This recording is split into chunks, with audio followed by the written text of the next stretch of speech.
नमस्कार साथियों, connect with HR classes में आपका स्वागत है। जैसा कि हमने पिछले कक्षा में भारत के राष्ट्रपति से संबंधित जो संविधान में अनुच्छेद के अंतर्गत किन किन बातों को कहा गया, उसके बारे में हमने अध्ययन किया। आज हम भारत के राष्ट्रपति को जो प्रदत्त शक्तियां हैं, जिसमें कार्यपालिक शक्ति, विधायी शक्ति, न्यायिक शक्ति, वित्तीय शक्ति, आपातकालीन शक्तियाँ, वीटो शक्ति इत्यादि का अध्ययन करेंगे। तो अगर आप इस चैनल पर नए हैं तो इस चैनल को सब्सक्राइब जरूर करें, अधिक से अधिक मात्रा में इस वीडियो को शेयर करें और अगर वीडियो पसंद आए तो इसको लाइक ज़रूर करें। ये वीडियो जो है भारत में एक दिवसीय दिवस प्रतियोगिता होने वाली सभी प्रतियोगी परीक्षाओं के लिए महत्वपूर्ण है। तो चलिए स्टार्ट करते हैं भारत के राष्ट्रपति की जो शक्तियां हैं उसके बारे में। तो सबसे पहले देखें भारत के राष्ट्रपति को जो कार्यपालिक शक्तियां प्रदत्त की गई है संविधान के तहत, वो कौन कौन सी है, तो इसका हम अध्ययन करें। तो सबसे पहले अनुच्छेद 53 के अनुसार संघीय कार्यपालिक शक्ति जो है किसमें निहित होगी? राष्ट्रपति में निहित होगी। इसके कारण राष्ट्रपति जो है संघीय कार्यपालिका का प्रमुख होता है। तो ये कार्यपालिक शक्ति प्रथम है। दूसरी शक्ति देखें, अनुच्छेद 75 के तहत जो है मंत्रियों से संबंधित जो प्रावधान दिए गए हैं, जैसे नियुक्ति, कार्यकाल और वेतन इत्यादि के निर्धारण से संबंधित जो प्रावधान है वह 75 के तहत, तो वह किसके अंतर्गत आते हैं? कार्यपालिका की शक्तियों के अंतर्गत। कौन इसको करता है? तो राष्ट्रपति करता है। उसके बाद न्यायवादी की नियुक्ति जो राष्ट्रपति करते हैं वो किसकी सलाह पर करते हैं? मंत्रिपरिषद की सलाह पर। तो ये भी किसके कार्यपालिक शक्ति है? राष्ट्रपति की। अनुच्छेद 77 के अनुसार संघ का समस्त प्रशासनिक कार्य किसके नाम से होगा? राष्ट्रपति के नाम से होता है। तो यह जो शक्ति दी गई है यह भी कौन सी शक्ति है? कार्यपालिक शक्ति। और किसको मिली है? राष्ट्रपति महोदय को। अनुच्छेद 78 के अनुसार राष्ट्रपति को प्रधानमंत्री से प्रशासन के संदर्भ में सूचना प्राप्त करने का अधिकार है। आर्टिकल 78 इंपॉर्टेंट है कि पूछा जा सकता है कि राष्ट्रपति को प्रशासन से संबंधित सूचना प्राप्त करने का अधिकार प्रधानमंत्री से किस अनुच्छेद से संबंधित है? तो अनुच्छेद 78 से संबंधित है। अनुच्छेद 155 के अनुसार राज्यों के राज्यपालों की नियुक्ति, तो यह भी एक कार्यपालिक शक्ति है राष्ट्रपति की। उसके बाद अनुच्छेद 239 के अनुसार जो संघ शासित क्षेत्रों का जो प्रशासन है वो राष्ट्रपति के नाम से संपादित किया जा सकता है। तो ये भी एक प्रकार से प्रेसिडेंट पावर है आर्टिकल 239 के तहत। मतलब जो यूटीज है भारत में, तो वो प्रशासन किसके नाम से चलेगा? वहाँ पे राष्ट्रपति के नाम से चलेगा। जैसे दादर नगर हवेली है, दमन दीव है, फिर लद्दाख है। तो जो यूटीज है भारत में जितने भी, तो एक संघ शासित प्रदेश है 239 के अंतर्गत, तो वे राष्ट्रपति के नाम से वहाँ का प्रशासन संपादित किया जाता है।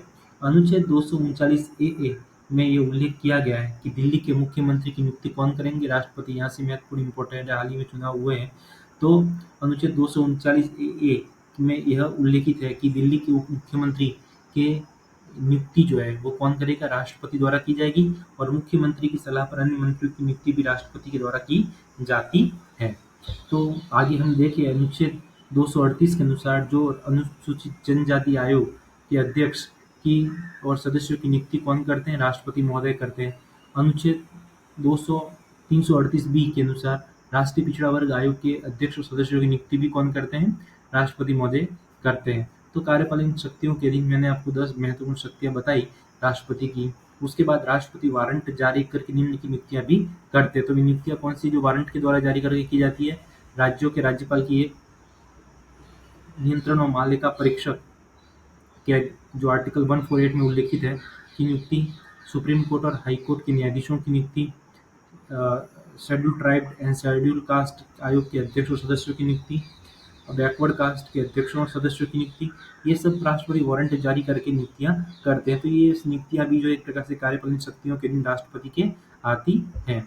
उसके बाद हम भारत के राष्ट्रपति की विधायी शक्तियों के बारे में बात करें तो विधायी शक्ति में निम्नलिखित शक्तियां राष्ट्रपति को संविधान के तहत प्रदत्त की गई है। तो देखें तो भारत के राष्ट्रपति केवल कार्यपालिका के प्रमुख ही नहीं है बल्कि संसद का एक अनिवार्य अंग भी है। तो हमें जानना चाहिए कि संसद, भारत की संसद के कितने घटक हैं? राज्यसभा, लोकसभा ही नहीं, एक तीसरा घटक भी है, वह है भारत के राष्ट्रपति। तो कुल मिलाकर संसद के 3 घटक है, राष्ट्रपति, लोकसभा और राज्यसभा। तो भारतीय राष्ट्रपति केवल कार्यपालिका के प्रमुख ही नहीं है, बल्कि संसद का एक अनिवार्य अंग भी है। संविधान के अनुसार भारत की संसद 3 घटकों से मिलकर बनती है: राष्ट्रपति, लोकसभा और राज्यसभा। सबसे पहले अगर विधायी शक्तियों की बात करें तो संसद का सत्र बुलाना और स्थगित करना। अनुच्छेद किसके तहत? 85 के अनुसार राष्ट्रपति संसद के दोनों सदन लोकसभा और राज्यसभा को बुलाने और सत्रावसान करने का अधिकार रखता है। कौन रखता है? राष्ट्रपति महोदय। एक सत्र की अंतिम बैठक और आगामी सत्र की बैठक के लिए नियत तारीख के बीच कितने माह का अंतर नहीं होना चाहिए? 6 माह का अंतर नहीं होना चाहिए। लोकसभा का विघटन कर सकता है कौन? राष्ट्रपति। तो अनुच्छेद 85 के अनुसार जो है संसद सत्र बुलाना और सत्रावसान करना ये राष्ट्रपति की शक्तियों के अंतर आता है। कौन सी शक्ति? ये विधायी शक्ति है और इसमें मैंने 3 आपको पॉइंट बताए। एक दूसरा महत्वपूर्ण जो शक्ति यह है कि अनुच्छेद 3 के तहत नए राज्यों का अगर निर्माण और वर्तमान राज्यों के क्षेत्रों, सीमाओं और नामों के बदलने के लिए कोई विधेयक राष्ट्रपति की सिफारिश के बिना संसद में नहीं पेश किया जा सकता। तो ये भी एक राष्ट्रपति की विधायी शक्ति है। इसके तहत अनुच्छेद 3 के तहत यदि नए राज्यों का निर्माण किया जाए, राज्यों की सीमाओं, क्षेत्रों या नामों में बदलने के लिए कोई विधेयक है, वो राष्ट्रपति की सिफारिशों के बिना संसद में पेश नहीं किया जा सकता। आगे विधायी शक्ति देखें तो अनुच्छेद 86 के अनुसार राष्ट्रपति संसद के किसी एक सदन में या दोनों सदनों को एक साथ समवेत कर अभिभाषण कर सकता है। तो एक साथ समवेत कर अभिभाषण देने की शक्ति विधायी शक्ति है और यह अनुच्छेद 86 के अनुसार प्रदत्त है। किसको? राष्ट्रपति महोदय को। राष्ट्रपति का आगे विशेष अभिभाषण भी हो सकता है अनुच्छेद 87 के अनुसार।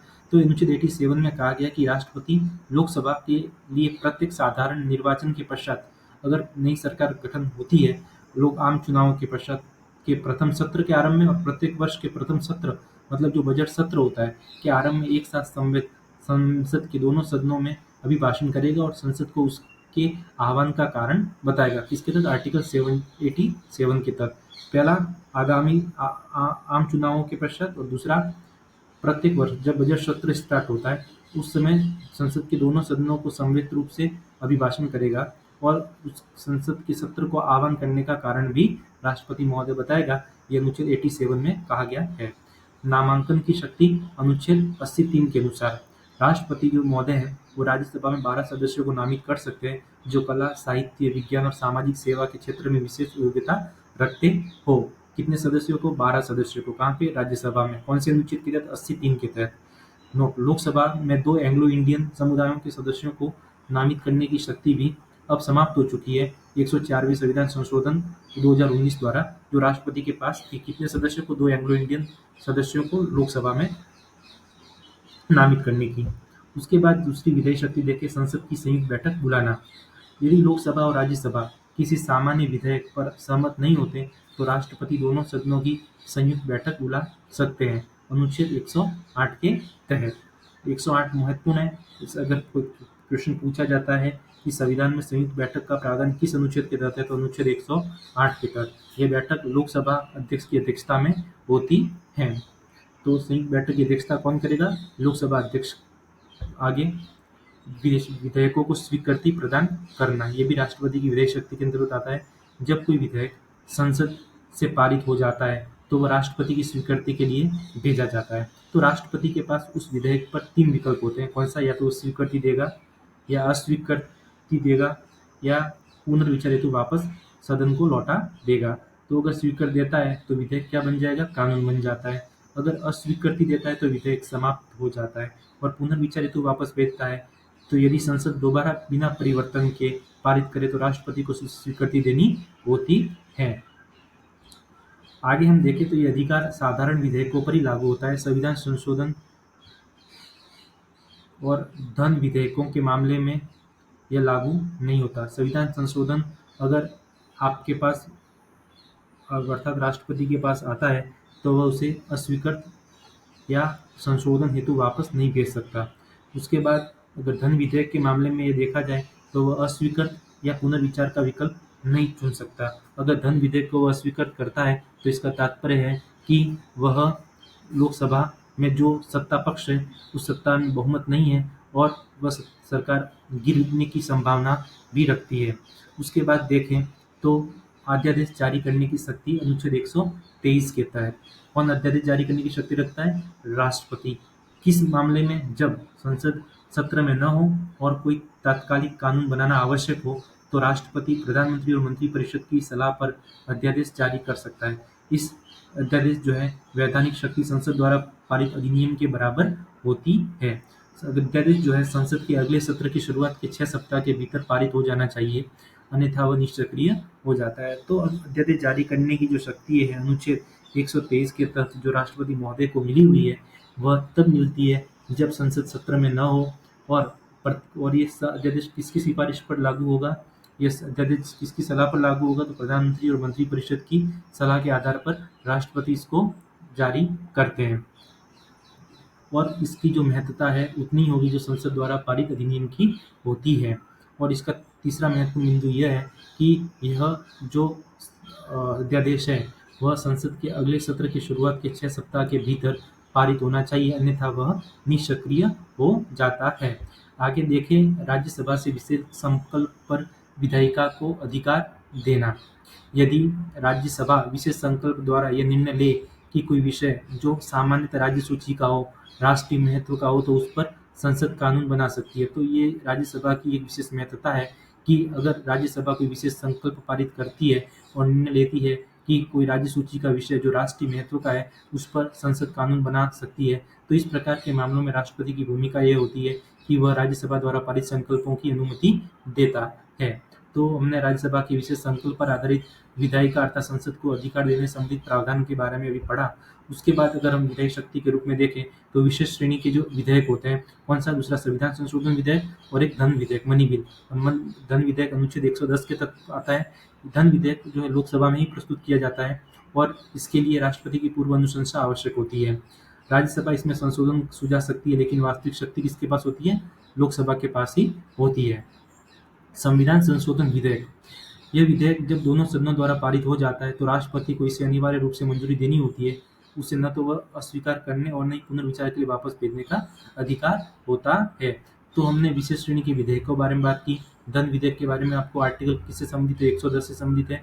और संविधान संशोधन विधेयक जो अगर दोनों सदनों द्वारा पारित हो जाता है तो राष्ट्रपति ने तो इसे अस्वीकार कर सकता है और नहीं पुनर्विचार के लिए वापस सदन को भेज सकता है। उसके बाद अगर हम देखें तो विधायी शक्तियों में अगर राज्यों के बीच व्यापार, वाणिज्य, समागम पर निर्बंधन जो अनुच्छेद 304 कहता है पर कोई संशोधन या विधेयक राष्ट्रपति की पूर्व मंजूरी के बिना किसी राज्य की विधानमंडल में पुनः स्थापित या प्रस्तावित नहीं किया जा सकता। 11वां विधायी शक्ति है राष्ट्रपति की कि लोकसभा के अध्यक्ष व उपाध्यक्ष का अगर पद रिक्त होने पर अस्थायी अध्यक्ष की नियुक्ति कौन करता है? राष्ट्रपति महोदय करते हैं। तो यहाँ से क्वेश्चन अगर पूछा जा सकता है कि लोकसभा और लोकसभा के अध्यक्ष और उपाध्यक्ष के पद रिक्त होने पर अस्थायी अध्यक्ष की नियुक्ति कौन करता है? तो राष्ट्रपति करते हैं। राज्यपाल द्वारा राष्ट्रपति के लिए आरक्षित राज्य विधायिका के विधेयक को स्वीकृति देता है, सुरक्षित रखता है, पुनर्विचार के लिए लौटाने के निर्देश देता है। कौन देते हैं? राष्ट्रपति महोदय। नियंत्रक, महालेखा परीक्षक, संघ लोक सेवा आयोग, SC/ST आयोग, पिछड़ा वर्ग आयोग, वित्त आयोग व भाषा अल्पसंख्यक आदि की जो वार्षिक रिपोर्ट होती है वो संसद के समक्ष रखवाते हैं, वो राष्ट्रपति महोदय रखवाते हैं। आगे हम वित्तीय शक्तियां देखें राष्ट्रपति महोदय की तो सबसे पहले है वार्षिक बजट की प्रस्तुति अनुच्छेद 112 के तहत। प्रत्येक वर्ष भारत सरकार का वार्षिक बजट संसद में राष्ट्रपति की अनुशंसा रिकमेंडेशन पर प्रस्तुत किया जाता है। इसे वित्त मंत्री संसद में पेश करते हैं, लेकिन ये राष्ट्रपति की पूर्व स्वीकृति से होता है। तो वार्षिक बजट की प्रस्तुति अनुच्छेद 112 के तहत पूर्व अनुशंसा किसकी? राष्ट्रपति की प्रस्तुत करता है वित्त मंत्री का संसद में। मनी बिल दूसरा की स्वीकृति अनुच्छेद 110 और 117। संसद में कोई भी मनी बिल राष्ट्रपति की अनुशंसा के बिना पेश नहीं किया जा सकता। यह अनुच्छेद 117(1) और 117(3) के अंतर्गत आता है। दूसरा, संसदीय अनुदानों की मांग। लोकसभा में अनुदानों की कोई भी मांग केवल राष्ट्रपति की सिफारिश पर ही पेश की जा सकती है। अगली वित्तीय शक्ति है राष्ट्रपति की आकस्मिक निधि अनुच्छेद 267 के तहत।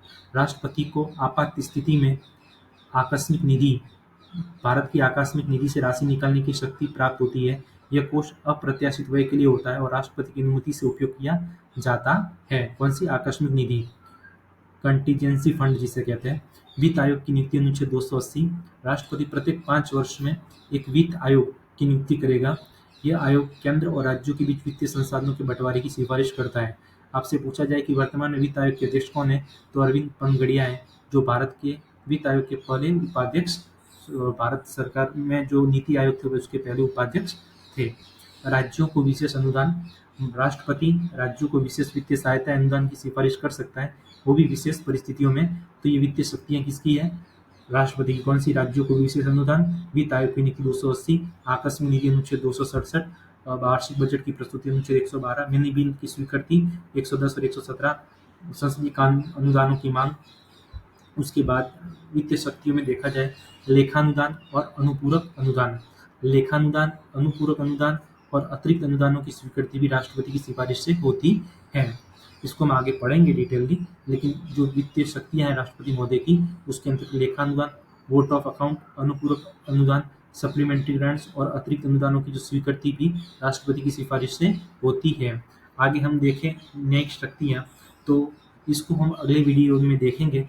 न्यायिक शक्तियाँ हुई, दूसरा आपातकालीन शक्तियाँ हुई, और तीसरा है विवेकाधीन शक्तियाँ जिसे कहते हैं, और वीटो शक्तियाँ जो राष्ट्रपति की है, वो अगली कक्षा में पढ़ेंगे। अगर ये वीडियो आपको पसंद आए तो इसको लाइक जरूर करें, शेयर करें और सब्सक्राइब करें, और अधिक से अधिक मात्रा में इसको शेयर करें। आज की कक्षा को यहीं समाप्त करते हैं। जय हिंद।